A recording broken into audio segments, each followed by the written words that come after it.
Zarya top again. I'm on Zarya. Let him sleep for now. No self, kill the bubble. I'm on Zarya. Zarya. I'm coming to help you, Monkey. Monkey ulted sleepy. Tell me when you have sleep again. Whooping him away from you. Sleep him now, please. I'm on Nice Brig try. with. I'm on actually. On top left. Tracer recall here. Probably shouldn't use that. I'm gonna love to see that bug. Regardless of your role on the team, you should ult track, as the importance of actively managing ultimates throughout a match cannot be overstated. You cannot possibly trust your reactions to always save you. Anticipating ultimates can seriously upgrade your level of game sense, allowing you to be a step ahead of your opponents.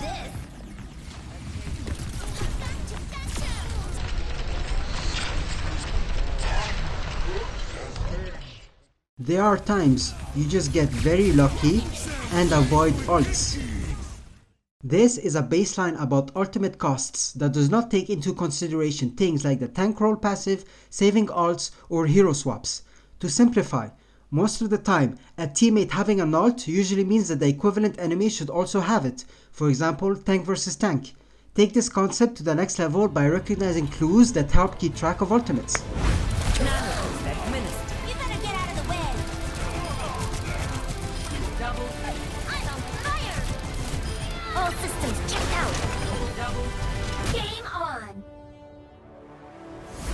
It is easier to anticipate ults by observing the numbers on the scoreboard and notice the heroes that are on fire.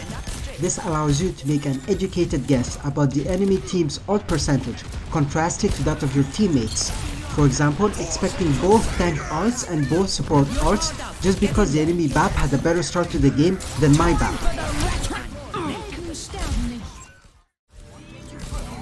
So yeah, Rhine was used. Genji was used apparently. So meaning that they have Torbolt and tank ult and maybe both support ults. At least one support ult for sure. So this is what I need to be wary of. I need to keep Ryan alive because he's gonna be focused as hell by everyone's ults. I'm gonna wait. There we go. These are ults being used. No one got hit. Now I can nano the Ryan. He plays point, guys. I need you to play point, otherwise I'm dead. Both supports off at the same time is not very good. We need to stay alive long now because we outlived them.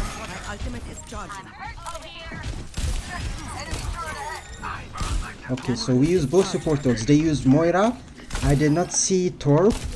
I did not see Genji. So we need to be wary of those two. Who else is ult? We are close to Bob and Ryan, so yeah, pretty much only DPS ults we need to be aware of here. Tank doesn't have anything. There's the DPS ult. I'm playing in a position safe.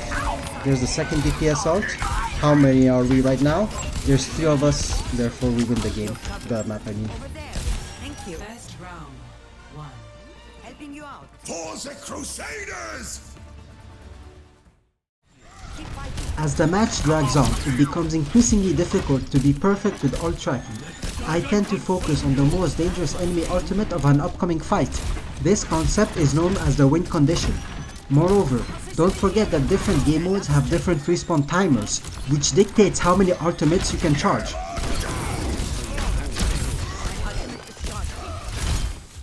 There are times you can notice people getting cocky and playing differently when they have their ultimate.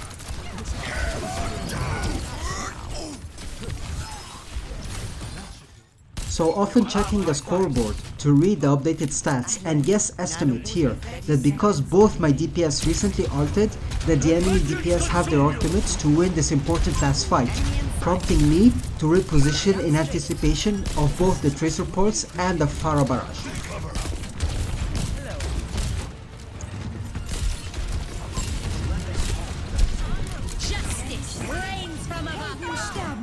To understand when every time you go back to spawn, 3 things you need to do. What ults do we have? What ults do they have? And what is gonna happen next fight? and from there you can make decisions. This concept ties in with keeping the kill cam off to see what is happening live in a game. This crutch of having kill cam on does not exist in official matches. I keep mine off to see the live action. It is incredibly difficult to have perfect ult tracking, and building experience in actively tracking is the best way to improve that aspect of your game sense. In pro play, the person warning others about dangerous ults is usually one of the supports, observing from the backline. These tank, rally. Probably have new grab. It's 60. Yeah, they have grab, they have speed, bomb. Shatter. Same mode, we have same modes. Okay. We just mirror them, their ults. They can't push without going first. They're going top right now. I'm saving a rally. Yeah, I'm standing up here in the beginning, but I'm gonna cut it back towards right side quite quickly. Okay, let my solo grab you, Jonah. Yeah, I'm playing safe. Top left. Yes, high. The right door? Yeah, I'm not gonna stand in front here. 80 rally. Yeah. Want me to just look for grab here? I just got just got a 9. There's no bubble, no bubble. Grabbing. Sorry, man, just got it. Big shatter? You right? Vega? Oh, no, man, she's out. Oh, this is fine. What it is, is speed. Grab, Diva. Okay, they have tank, shatter, running. I think I'm up on rally a bit. They might have it though. Alright, and we're gonna just play slow and just use rally to sustain. And then Sure? look for Wait, what else did they have? Say again? Trank, rally, shatter. Okay. Yeah, Actually, we can go aggressive rally because we can just trank if they trank. okay, just be careful for the shatter. You're powered up. Get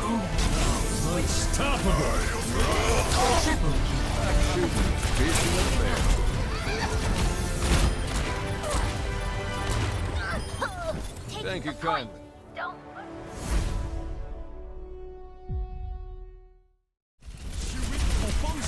This means being aware of a teammate's ultimate so that you do not mess up their play.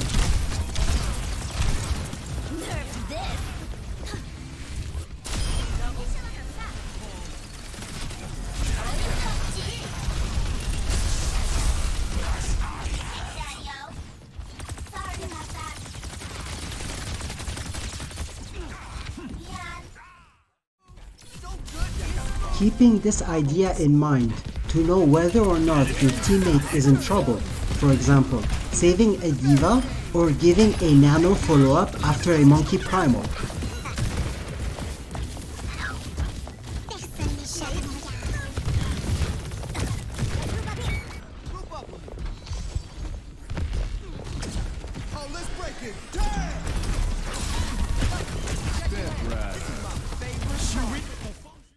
On tank, it means following your win condition to guarantee success.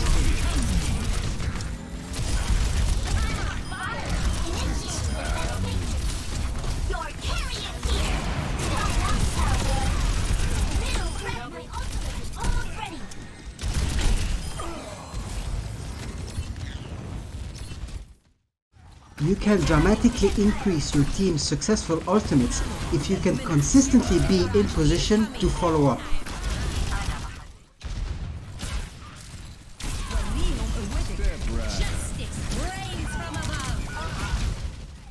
The hardest part though is consistently following teammates throughout the match.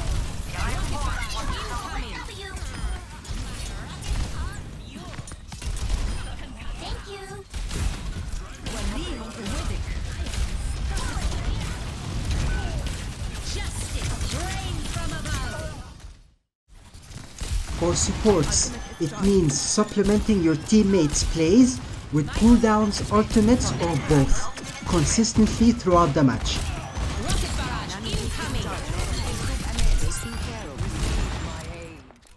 Maximize your team's ult value by providing support either defensively or offensively.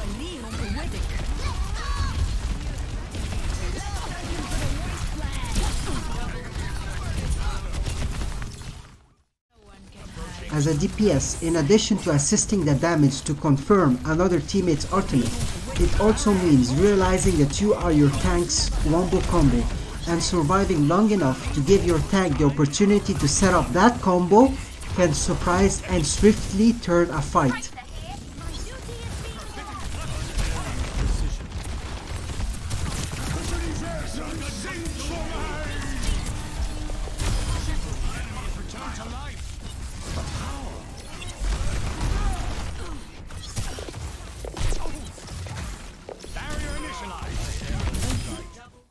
At high ranks, people keep ultimates to trade or counter other ults, and at the highest level, even look to force certain enemy ults early to pave the way for their own win condition.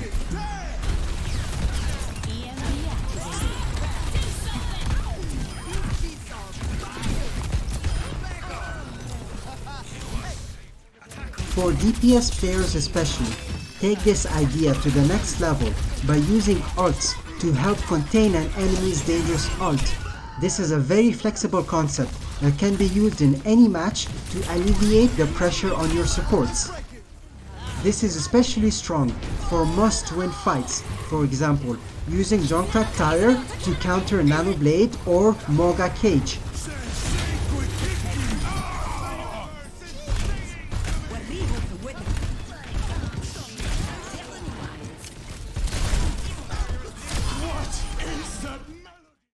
Understand the importance of the next fight to realize the need to regroup and prepare to retake important corners of the map.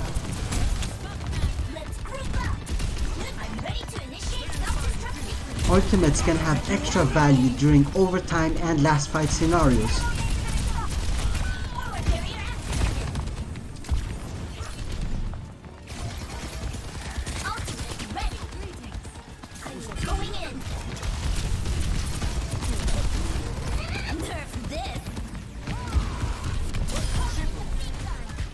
This also means finding the best moment or opportunity to win the fight regardless of enemy counter ultimates. Staying composed to balance the remaining time on a point capture while keeping teammates in good positions to follow up on your tank ult.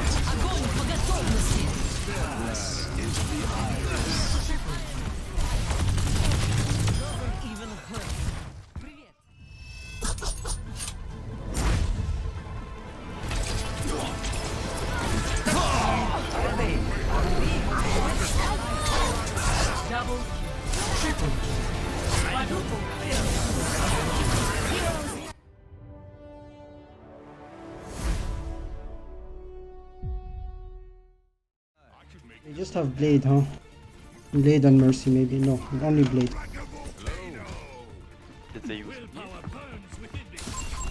Yeah, he's gonna try. Okay. Huge sleep again.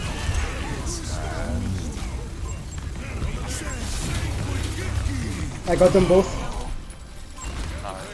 Mercy. Lucio before he beats if you can. Lucio won. Nice. We won. Good job. Mercy, she's still. Huge. In addition to that, keeping specific cooldowns to counterplay specific ultimates. For example, giving your Ana a chance to counter an ult with a sleep. Unfortunately, many people don't always think like that, which often hinders your Ana's cooldown management.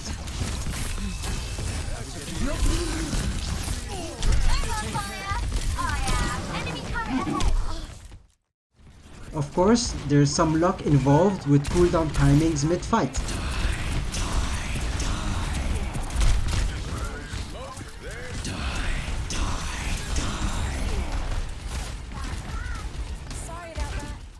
Starting fights with your biggest win condition is usually not recommended, mainly because of the amount of resources an enemy team may have.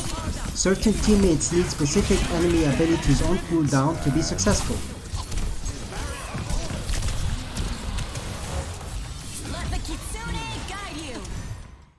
Other times, you actually do want to start with an early cheap ultimate to bait multiple enemy ults.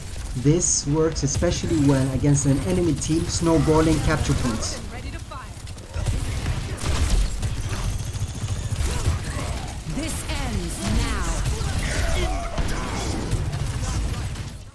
There are certain tank matchups, especially during mirror tank comps, where a whole fight's success depends on how the tanks and supports outplay each other's ults. It can be as simple as 2 Rhines blocking shatters, or as complex as calculating the follow-up to 2 Sigma ults. This concept varies a lot depending on the strength of team comps. This macro knowledge is very well explained by Coach Spilo on his YouTube.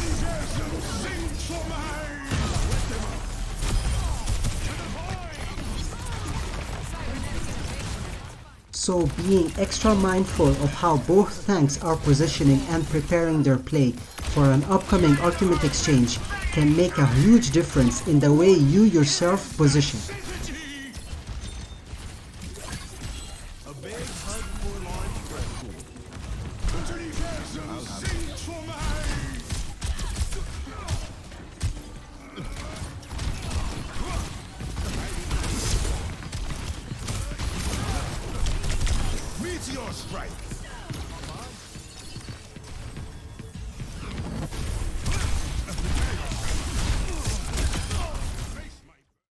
The most important aspect of tanking enemy ults is your own survival.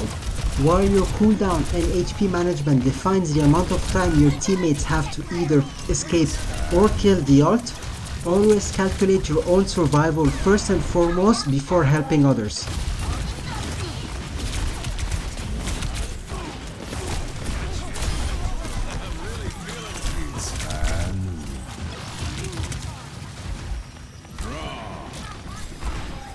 In this example, I am making myself big and using both my matrix and only my armor to maximize the amount of time my teammates have to escape this unkillable visor. Your matrix and armor management defines how much time you can control that enemy ult before you have to escape.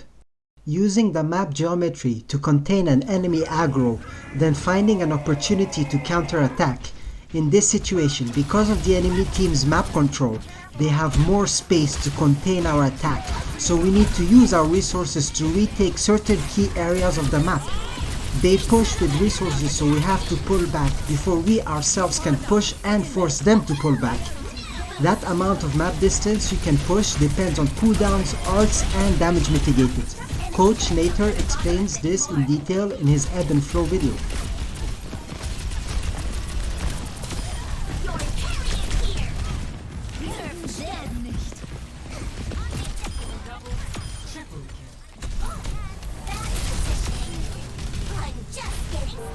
Different example of the same concept.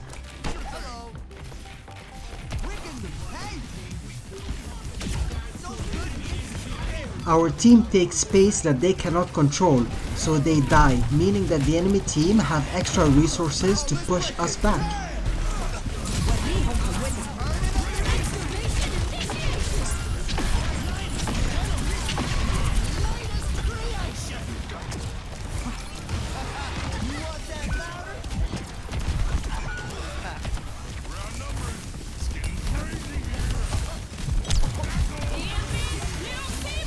Friendly Kiriko trades Suzu for Ilari ult.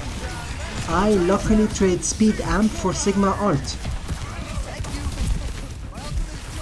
Our fresh DPS come back from spawn, meaning that we have more resources and can push the enemy team to pull back all that map distance.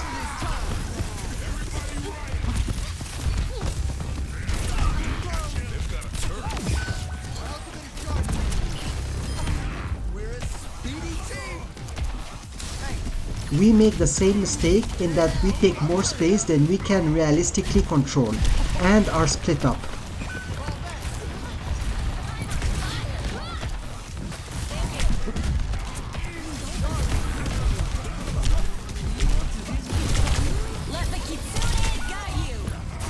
Our Kiriko ult keeps our sustain.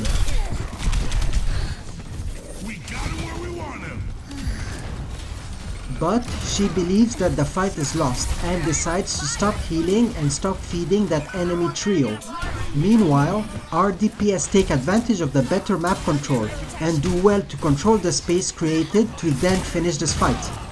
Use this concept to understand the ebb and flow to recognize moments of weakness in the enemy team which you can exploit. This video is just a simplified overview. Each section has its own nuances, and you can imagine how pro play takes this to the next level.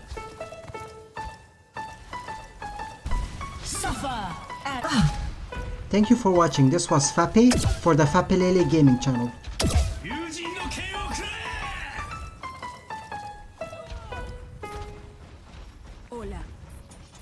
I require mana.